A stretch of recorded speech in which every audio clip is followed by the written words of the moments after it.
All right, well, my alarm went on, and this this bright technology that I have called the iPhone 11 Pro, I'm recording a video, and an alarm that I had set that I did not turn off for this morning goes off and cuts my video off. How and why?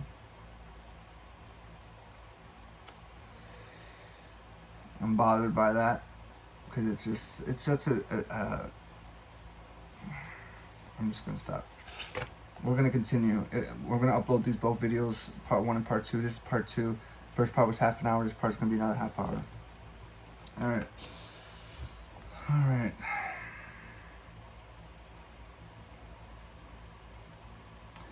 Okay, we'll start again. Solomon's prayer of dedication, verse 22. Then Solomon stood before the altar of the Lord in front of the whole assembly of Israel, spread out his hands toward heaven, and said, Lord, the God of Israel, there is no God like you in heaven, above or on earth below. You who keep your covenant of love with your servants, who continue wholeheartedly in your way. You have kept your promise to your servant David, my father. With your mouth you have promised, and with your hand you have fulfilled it, as it is today. Now, Lord, the God of Israel, keep for your servant David, my father, the promises you made to him when you said, You shall never fail to have a successor to sit before me on the throne of Israel. If only your descendants are careful in all they do to walk before me faithfully as you have done.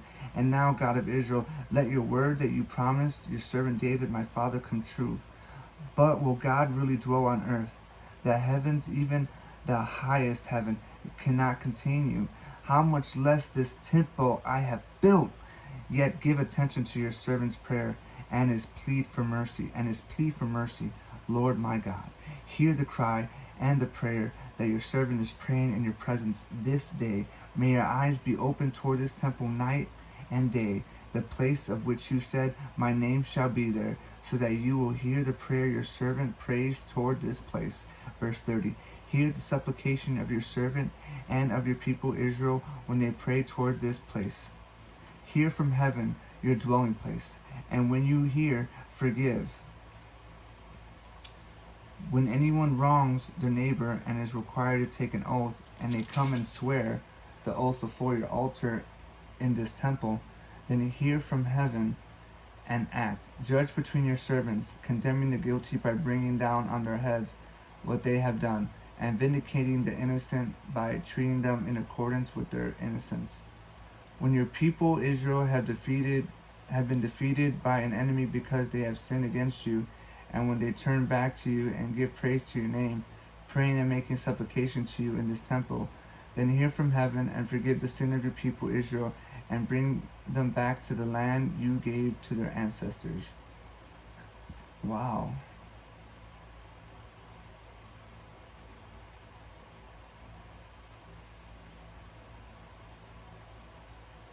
And they turn back to you and give praise to your name. It's like that verse, if my people humble themselves and turn from their sin, God will heal their land. Is that in Jeremiah? Verse 35. Oh wait, I'll read 34 again. Then hear from heaven and forgive the sin of your people Israel, and bring them back to the land you gave to their ancestors. Verse 35. When the heavens are shut up and there is no rain because your people have sinned, California, just a thought. And when you pray toward this place and give praise to your name and turn from their sin because you have afflicted them, then hear from heaven and forgive the sin of your servants, your people Israel. Teach them the right way to live and send rain on the land you gave your people for an inheritance. When famine or plague comes to the land, or blight or mildew, locusts or grasshoppers, or when in Las Vegas, I'm just saying, or when an enemy besieged them in any of their cities, whatever disaster or disease may come, and when a prayer or plea is made by anyone among your people Israel, being aware of the affliction of their own hearts and spreading out their hands toward this temple, Then hear from heaven your dwelling place. Forgive and act. Deal with everyone according to all they do, since you know their hearts, parentheses, for you alone know every human heart, close parentheses, so that they will fear you all the time they live in the land you gave our ancestors. As for the foreigner who does not belong to your people Israel, but has come from a distant land because of your name, for they will hear of your great name and your mighty hand and your outstretched arm, when they come and pray toward this temple, then hear from heaven your dwelling place. Do whatever the foreigner asks of you, so that all the peoples of the earth may know your name and fear you, as do your own people Israel, and may know that this house I have built I built bears your name. When your people go to war against their enemies, wherever you send them, and when they pray to the Lord toward the city you have chosen and the temple I have built for your name, then hear from heaven their prayer and their plea, and uphold their cause. Verse 46. When they sin against you, for there is no one who does not sin, and you become angry with them and give them over to their enemies, who take them captive to their own lands, far away or near, and if they have a change of heart in the land where they are held captive, and repent and plead with you in the land of their captors, and say, we have sinned, we have done wrong, we have acted wickedly, and if they turn back to you with all their heart and soul in the land of their enemies who took them captive, and pray to you toward the land you gave their ancestors, toward the city you have chosen and the temple I have built for your name, then from heaven your dwelling place hear their prayer and their plea, and uphold their cause. Verse 50. And forgive your people who have sinned against you. Forgive all the offenses they have committed against you, and cause their captors to show them mercy. For they are your people and your inheritance, whom you brought out of Egypt, out of that iron smelting furnace.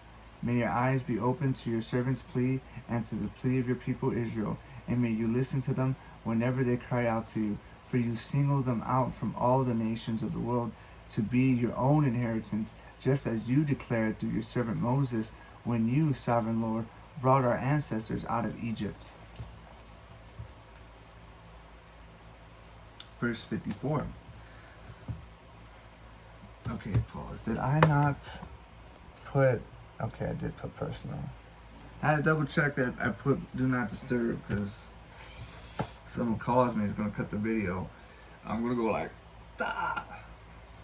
Alright. Verse 54. When Solomon had finished all these prayers and supplications to the Lord, he rose from before the altar of the Lord, where he had been kneeling with his hands spread out across heaven. He stood and blessed the whole assembly of Israel in a loud voice, saying, Praise be to the Lord, who has given rest to his people Israel, just as he promised. Not one word has failed of all the good promises he gave to his servant Moses. May the Lord our God be with us as he was with our ancestors. May he never leave us nor forsake us. May he turn our hearts to him. To walk in obedience to him and keep the commands, decrees, and laws he gave our ancestors.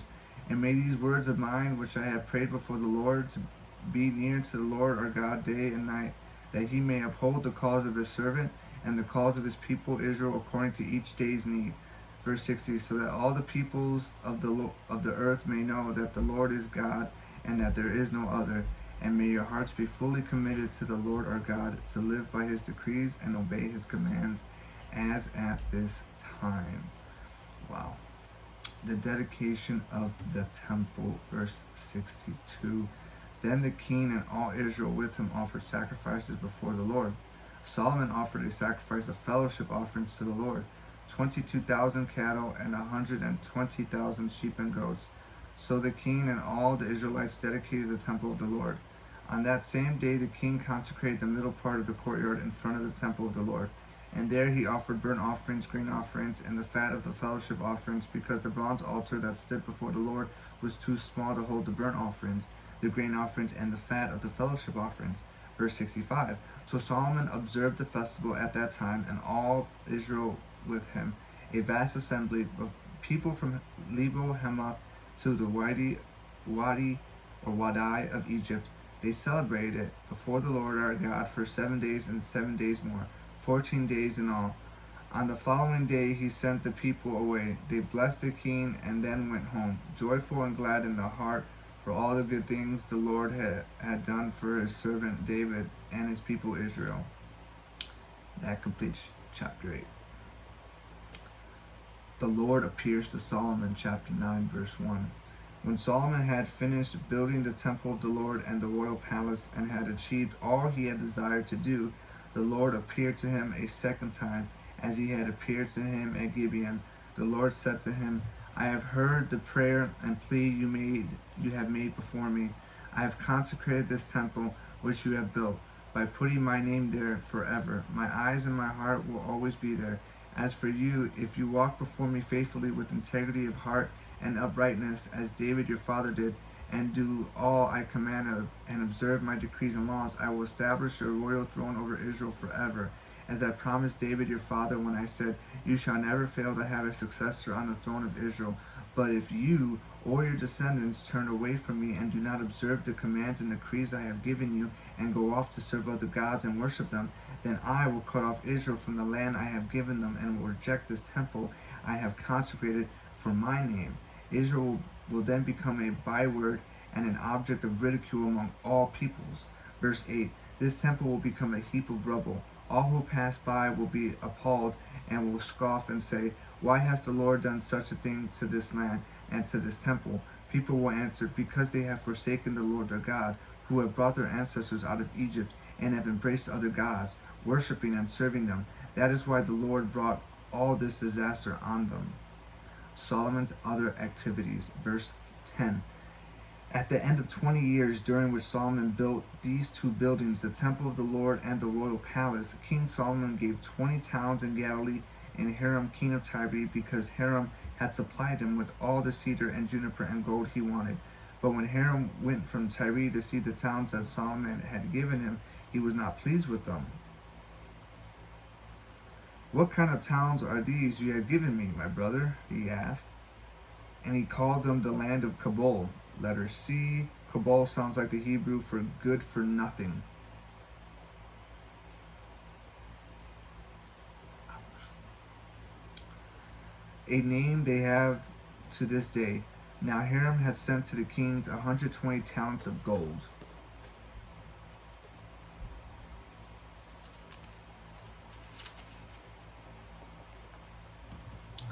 Here is the account of the forced labor King Solomon conscripted to build the Lord's temple, his own palace, the Tarencies, the wall of Jerusalem, and Hazor, Megiddo, and Gezer.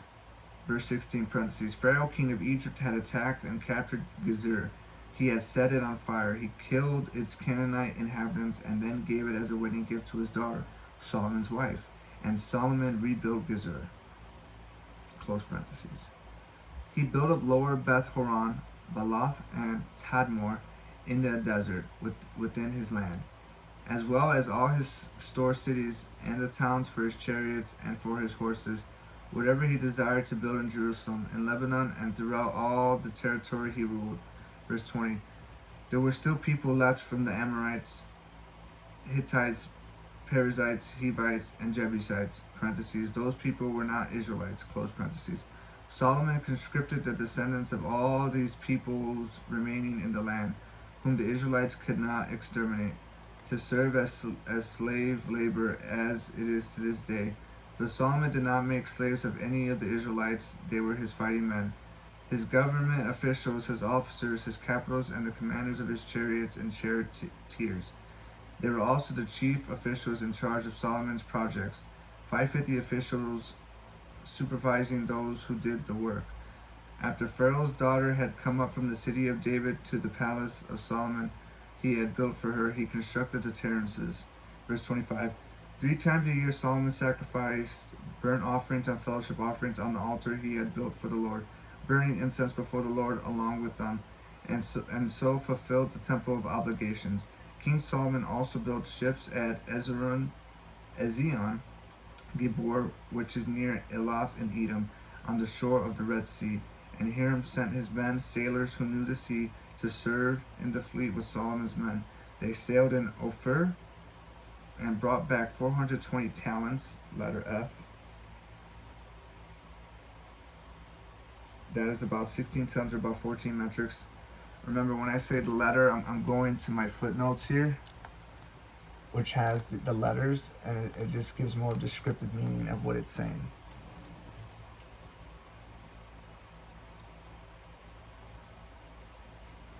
Okay, verse 28 again. They sailed to Ophir and brought back 420 talents of gold, which they delivered to King Solomon. Wow, 16 tons of gold. That's crazy.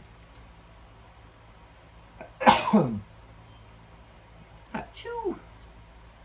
Oh, that completes chapter 9. Ooh.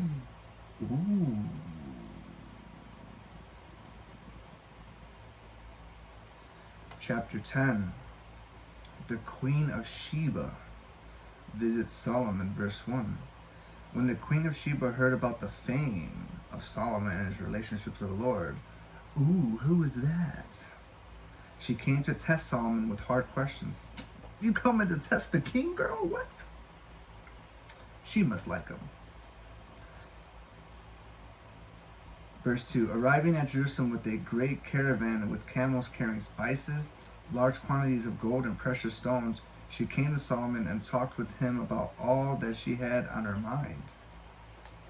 Solomon answered all her questions. Oh, I guess. Well, it says she came to test Solomon with hard questions. But let's continue. Nothing was too hard for the king to explain to her. Verse 4. When the Queen of Sheba saw all the wisdom of Solomon and the palace he had built, the food on his table, the seating of his officials, the attending servants in their robes, his cupbearers, and the burnt offerings he had made at the temple of the Lord, she was overwhelmed. She said to the king, the report I heard in my own country about your achievements and your wisdom is true. But I did not believe these things until I came and saw with my own eyes. Indeed, not even half was told me. In wisdom and wealth you have far exceeded the report I heard. How happy your people must be. Good leadership.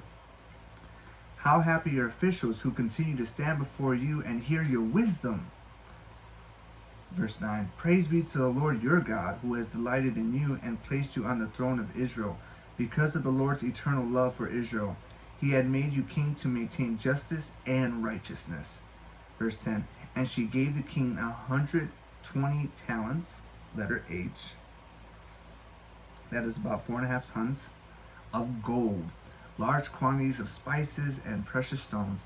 Never again were so many spices brought in as those the Queen of Sheba gave to King Solomon.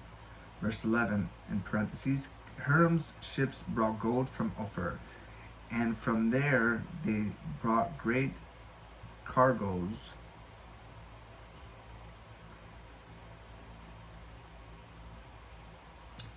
is spelled weird.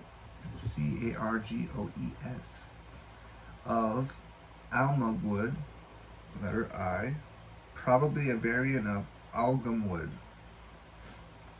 and precious stones. The king used the almug wood to make supports for the temple of the Lord and for the royal palace, and to make harps and lyres for the musicians. So much almug wood has never been imported or seen since that day. Close parentheses. Wow. King Solomon gave the Queen of Sheba all she desired and asked for, besides what he had given her out of his loyal bounty. Then she left and returned with her retinue to her own country.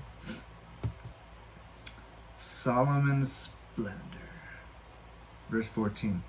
The weight of the gold that Solomon received yearly was 666 talents, letter K. That is about 25 tons.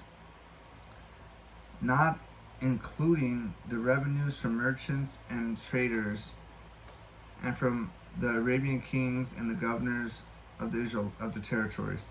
King Solomon made 200 large shields of hammered gold. 600 shekels of gold went into each shield.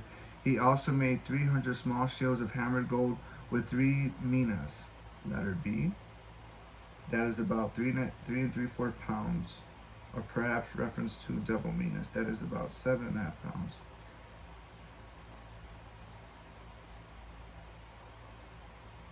Of gold in each shield. The king put them in the palace of the forest of Lebanon. Then the king made a great throne covered with ivory and overlaid with fine gold.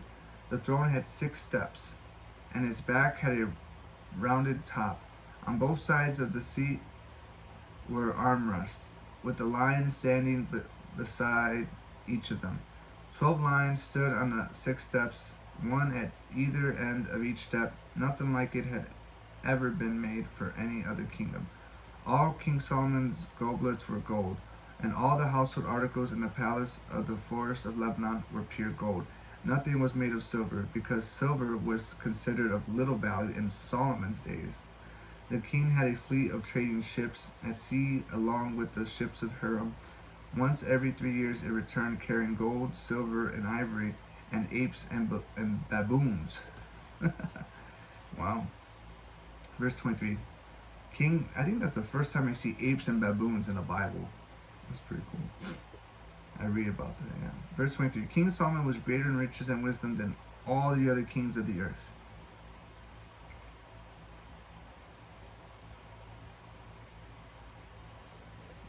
Oh, you heard it.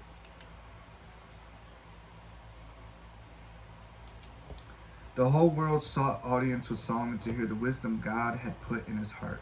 Year after year, everyone who came brought a gift, articles of silver and gold, robes, weapons, and spices, and horses and mules. Solomon accumulated chariots and horses. He had 1,400 chariots and 12,000 horses, which he kept in the chariot cities, and also with him in Jerusalem. The king made silver as common in Jerusalem as stones, and cedar as plentiful as sycamore fig trees in the foothills. Solomon's horses were imported from Egypt and from Q. Letter E, probably Sicily. The royal merchants purchased them from Q at the current price. Verse 29. They imported a chariot from Egypt for 600 shekels of silver and a horse for 150. They also exported them to all the kings of the Hittites and the Arameans. Solomon's wives. That completes chapter 10. And we still got about less than 10 minutes, about 10 minutes. Solomon's wives. Yes, that was plural. Chapter 11, verse 1. King Solomon, however, loved many foreign women besides the Pharaoh's daughter. Moabites, Ammonites, Edomites, Sidonians, and Hittites. They were from nations about which the Lord had told the Israelites, "You must not intermarry with them, because you will surely turn your hearts after their gods." Nevertheless, Solomon held fast to them in love. He had 700 wives of royal birth and 300 concubines, and his wives led him astray. If one could lead you astray, come on, somebody. 100, 200, 300 could definitely lead you astray. As Solomon grew old, his wives turned his heart after other gods, and his heart was not fully devoted to the Lord his God. That's why Paul said, "I wish that all you would be single."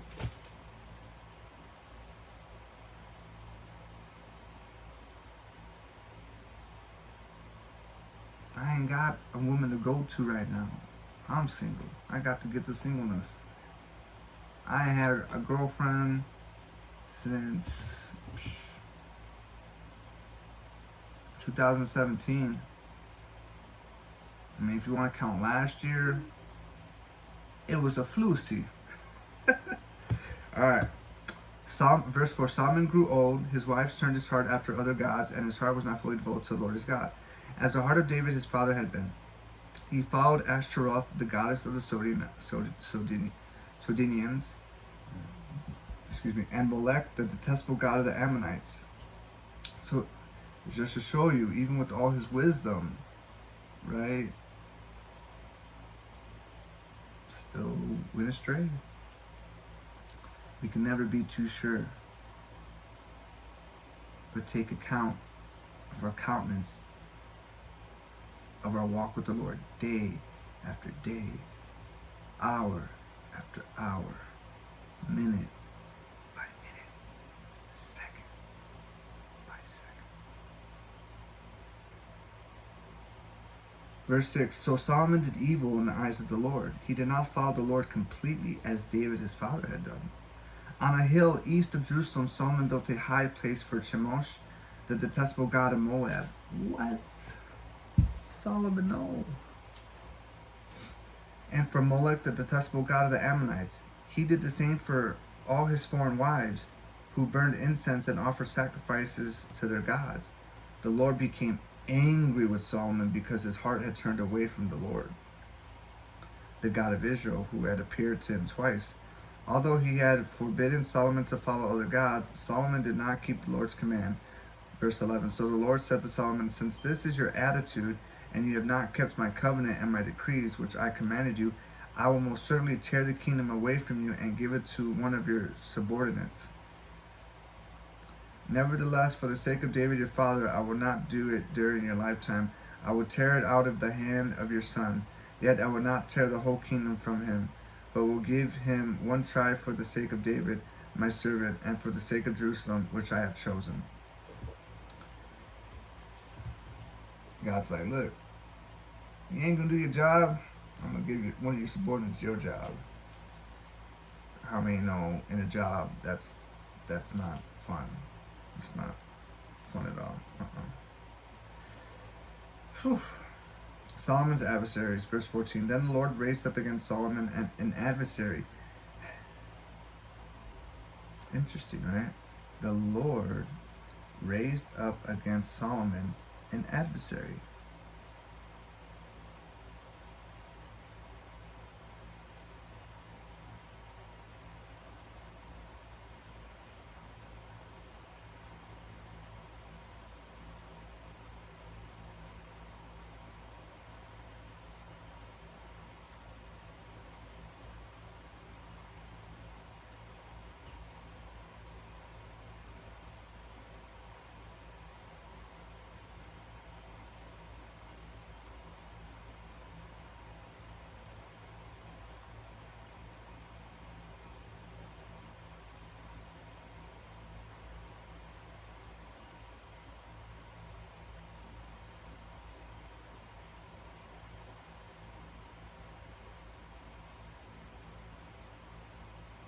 Just pretty astonished by this right now, just thinking, like, why would the Lord do that? It's like, why would the Lord harden Pharaoh's heart? Because he knew Pharaoh wouldn't change. It's probably the same thing with Solomon, right? So he needs someone to test him. He needs someone to... It's just interesting. It's very interesting. There's more here. Hadad the Ammonite, from the royal line of Edom. Earlier, when David was fighting with Edom, Joab, the commander of the army, who had gone up to bury the dead, had struck down all the men of Edom. Verse 16, Joab and all the Israelites stayed there for 6 months until they had destroyed all the men of Edom. But Hadad, still only a boy, fled to Egypt with some Edomite officials who had served his father. They set out from Midian and went to Paran. Then, taking people from Paran with them, they went to Egypt, to Pharaoh, king of Egypt, who gave Hadad a house and land and provided him with food. Pharaoh was so pleased with Hadad that he gave him a sister of his own wife, Queen Tahpenes, in marriage. Verse 20, the sister of Tahpenes bore him a son named Genubath, whom Tahpenes brought up in the royal palace. There Genubath lived with Pharaoh's own children. While he was in Egypt, Hadad heard that David rested with his ancestors, and then Joab, the commander of the army, was also dead. Then Hadad said to Pharaoh, let me go, that I may return to my own country. What have you lacked here that you want to go back to your own country? Pharaoh asked. Nothing, Hadad replied, but do let me go. And God raised up against Solomon another adversary, Rezon, son of Eliadad, who had fled from his master, Hadadezer, king of Zobah. Verse 24. When David destroyed Zobah's army, I just like that name, Zobah. I like it. Rezon gathered a band of men around him and became their leader. They went to Damascus, where they settled and took control. Rezin was Israel's adversary as long as Solomon lived, adding to the trouble caused by Hadad. So Rezin ruled in Aram and was hostile toward Israel. Jeroboam rebels against Solomon. Verse 26. I've heard about Jeroboam, but I don't really know who he was, and now I get to see for the first time with my own eyes in this time. Verse 26. Also, Jeroboam, son of Nebat, rebelled against the king. He was one of Solomon's officials, an Ephraimite from Zeradah, and his mother was a widow named Zeruah. Here is the account of how he rebelled against the king.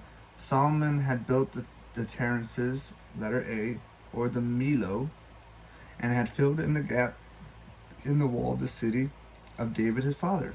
Now Jeroboam was a man of standing, and when Solomon saw how well the young man did his work, wow, getting compliments from Solomon, you know that's pretty good. He put him in charge of the whole labor force of the tribes of Joseph. Verse 29. About that time, Jeroboam was going out of Jerusalem, and Ahijah, the prophet of Shiloh, met him on the way wearing a new cloak. The two of them were alone out in the country, and Ahijah took hold of the new cloak he was wearing and tore it in 12 pieces. Verse 31. Then he said to Jeroboam, take 10 pieces for yourself, for this is what the Lord, the God of Israel, says. See, I am going to tear the kingdom out of Solomon's hand and give you 10 tribes. Verse 32. But for the sake of my servant David and the city of Jerusalem, which I have chosen out of all the tribes of Israel, he will have one tribe. I will do this because they have forsaken me and worshipped Ashtaroth, the goddess of the Sidonians, Chemosh, the god of the Moabites, and Molech, the god of the Ammonites, and have not walked in obedience to me, nor done what is right in my eyes, nor kept my decrees and laws, as David, Solomon's father, did. Verse 34. But I will not take the whole kingdom out of Solomon's hand. I have met him ruler all the days of his life for the sake of David my servant, whom I chose, and who obeyed my commands and decrees. Verse 35. I will take the kingdom from his son's hands and give you 10 tribes. I will give one tribe to his son, so that David my servant may also have a lamp before me in Jerusalem, the city where I chose to put my name. However, as for you, I will take you, and you will rule over all that your heart desires. You will be king over Israel. If you do whatever I command you and walk in obedience to me and do what is right in my eyes by obeying my decrees and commands, as David my servant did, I will be with you. I will build you a dynasty as enduring as the one I built for David, and will give Israel to you. Verse 39. I will humble David's descendants because of this, but not forever. Solomon tried to kill Jeroboam, but Jeroboam fled to Egypt, to Shishak the king, and stayed there until Solomon's death. Ooh. No, Solomon's death. Verse 41. As for the other events of Solomon's reign, all he did and the wisdom he displayed, are they not written in the book of the Annals of Solomon? Solomon, where's that book at? Probably in Jerusalem somewhere, my guess. See, there's other books, sacred texts somewhere that has more information with passages like these of the Old Testament. They're somewhere. I believe it. Verse 42. Solomon reigned in Jerusalem over all Israel 40 years. Then he rested with his ancestors, and was buried in the city of David his father. And Rehoboam his son succeeded him as king. Rehoboam, that's who I heard about too. That completes chapter 11, and that completes the first half of the assignment for today, because I have another hour of reading, and I also have my half hour of teaching that I need to take notes with of a Christian teacher such as R.C. Sproul, who I'm following on YouTube right now. So stay in tune for that. I did create my own curriculum for the spiritual boot camp, and it's for 7 weeks. So, you know, I just started Friday. Today's Monday, May 22nd, 23rd, 2022, in the year of our Lord. And